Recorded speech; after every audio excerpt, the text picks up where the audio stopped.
In their quest to make America great again, they're making America alone. This is not the way that you treat a friend, a friendly nation, a democratic nation. You are not trying to build up friends. You want vassals. Europe was charging you 1.5% tariffs. You made it 0% tariff, and the president is saying, I've got the most beautiful deal in the world. What was the big deal in reducing 1.5 to 0? Korea, which had a free trade agreement, you went and put 25% tariffs on them. Now you have agreed at 15%. They were total charging you 0.79%. You took it to 0, and you're showing it, we have vanquished the Koreans.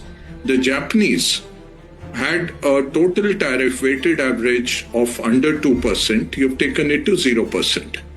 India, if you take the weighted average tariff, we are at 4.6%. It is no big deal for us to bring it down to 0%.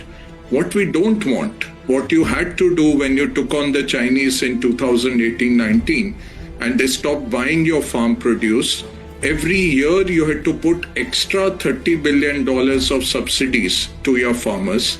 Again, that situation is reached because guess what?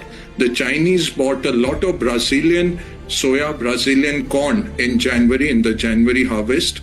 This harvest in the US is not getting picked up. The Europeans are not buying because they need a carbon certificate, which the Canadians are giving. So Canadian corn and soya is going to Europe.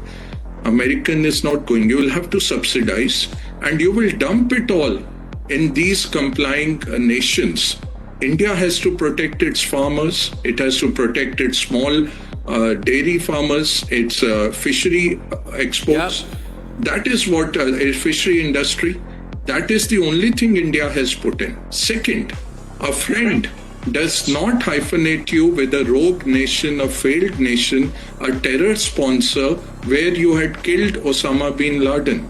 30 times President Trump has said, I called up both the countries and I held up the specter of taking away their trade, and they agreed to a ceasefire. On the floor of the parliament, our Prime Minister has said, I did not speak to any leader of the world.